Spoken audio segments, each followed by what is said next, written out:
I'm David Roca, a senior staff attorney with the American Civil Liberties Union of Maryland. At some level, the entire country is supposed to be a free speech zone. That's what the First Amendment is supposed to protect. But it's not quite that simple. Women in Black is a group of folks who, for a long time, have maintained a periodic vigil in public places to demonstrate their commitment to peaceful solutions to world problems. And the Women in Black lawsuit arose when, on one of those occasions, they were approached by a police officer who told them that they couldn't stand their small vigil in McKeldin Square because they didn't have a permit to demonstrate there. And that was true. They didn't have a permit to demonstrate there. And so they called us because they didn't feel like they should need a permit to demonstrate there, being a small group in a large space.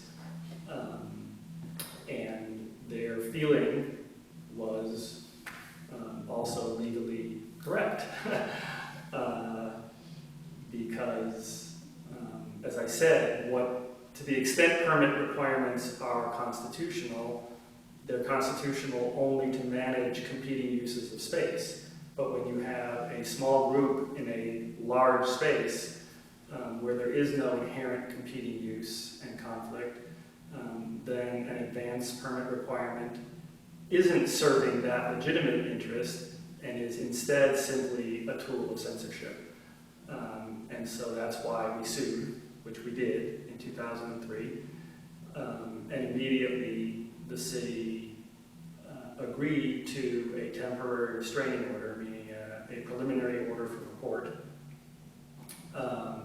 blocking enforcement of the then existing rules, which did require a permit for everybody. Even a single person had a very long advance notice requirement, meaning the permit application had to be submitted well in advance of the planned speech, which completely prohibits any kind of spontaneous speech or speech that is immediately reacting to contemporaneous events, that had onerous financial and insurance conditions, and was unconstitutional in multiple respects. So we filed that lawsuit. The city immediately agreed to suspend enforcement of it, at least as with respect to Women in Black. And there then was a long period of first litigation and then efforts to rewrite the rules in a way that we were comfortable was constitutional and that the city was comfortable served its interests in that space and other parks in Baltimore. The whole process took 10 years. So the lawsuit was filed in 2003 and the settlement came in 2013. The settlement did a number of things. First, and perhaps most importantly, it said that in city parks, if it's a group of 30 people or less, they don't need a permit to assemble. So small groups which don't really pose this risk of inherently impeding other legitimate uses of the public space don't require a permit. So under 30, you don't need a permit. Same was true for leafleting in McKeldin Square in particular, because again, because McKeldin Square is a key place where people go to leaflet because of the concentrated number of people who you can reach in a relatively small space. Groups of leafleters of 30 or under don't require a permit. And this was a change from the previous rules. The settlement also opened up a number of areas as presumptive places where either no permit would be necessary or permits will be granted for people to assemble in larger groups, McKeldin Square being one of those, Area 10, which is the area between the World Trade Center and the aquarium, being another, Rash Field being another, the area by the new visitor center being yet another, Canton Waterfront Park and Harris Creek Park and Broadway Square being the others as sort of presumptive locations where large demonstrations will be permitted.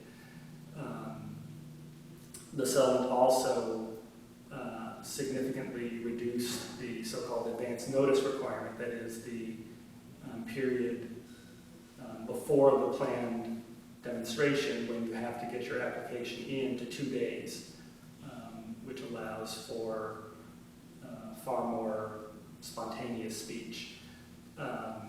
And it created a mechanism for so-called instant permits, where people who haven't gotten a permit in advance, either because they didn't know that they needed a permit,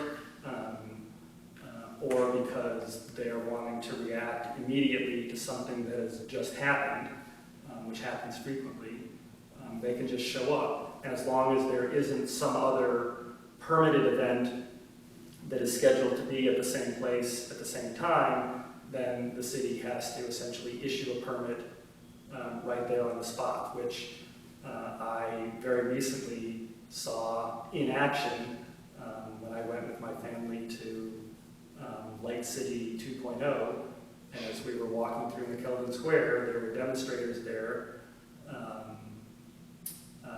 demonstrating, I think, against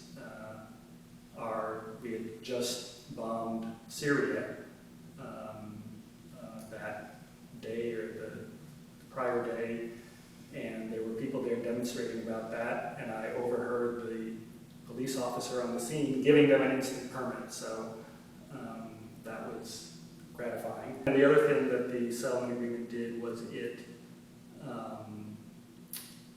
took away the financial conditions on people exercising their right to free speech. So while there's still a fee to apply for a permit, like all city permits, there's now an explicit and easy waiver process for people for whom that fee is a burden or a deterrent to them exercising their right to free speech to get the fee waived.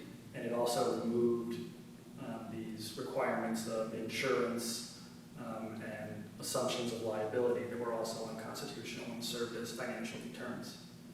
The settlement agreement also removed the requirement that anyone who wanted to use a handheld megaphone in order to reach their audience would have to get a separate permit for that.